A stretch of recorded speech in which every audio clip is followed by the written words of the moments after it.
What's up, YouTube? It's Crucial, and today I wanted to make a video thanking someone. You guys will see in the title, and if this person, Nadeshot, if you see this, if somehow you see this, I would like for you to react to this because I want to share the story about how I got into competitive Call of Duty, and it's all thanks to Matthew Hag, or Nadeshot. I'm not the biggest, I wouldn't call myself a fan of Nadeshot, but I respect Nadeshot a lot for what he's done for competitive Call of Duty and what he's done for esports in general. It's nuts to think that this guy came from nothing. Basically, I'm talking about when he worked at McDonald's, and then he quit, and then he started just pursuing streaming and YouTube, and it was so crazy to think about that can actually happen. And so I wanted to tell the story, like I said, about how I got into competitive Call of Duty and how I started playing, how I started to just fall in love with this esport. And so yeah, let's get into it.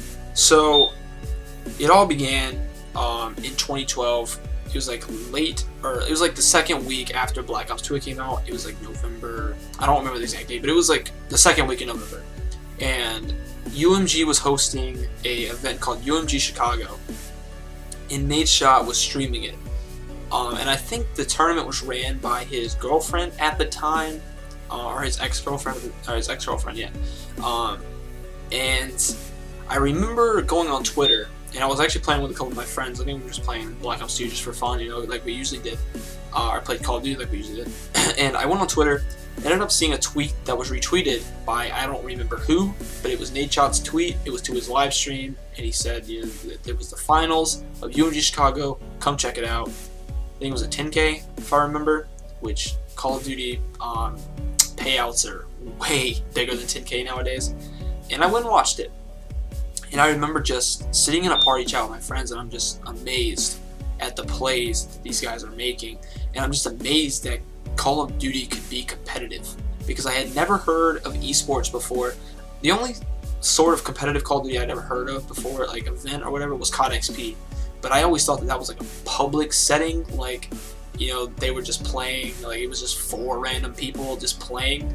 But if you watched YouTube back in the day, around 2010, 2011, you knew who Optic and you knew who FaZe was. And that's still the same thing today. There are some more teams nowadays who are, you know, grown. But Nadeshot was really the first person to ever, I want to say, you know, present the idea of competitive Call of Duty to a lot of people. Yeah, I wanted to just thank Nadeshot, because I mean, I've said some bad things about Nadeshot over the years, and I can't say I regret saying them, because I mean, really, regretting something is not something that you should, you know, do. In a sense, if you do something, you should own up to it. But yeah, Nadeshot, I mean, obviously, thank you, Nadeshot, for, you know, introducing competitive Call of Duty to the world, basically. Because I think if it wasn't for Nadeshot, a lot of people would not know what competitive Call of Duty was. So thank you for quitting McDonald's, and thank you for pursuing Twitch and YouTube, because if he didn't do it, I don't know if anybody else could have done it.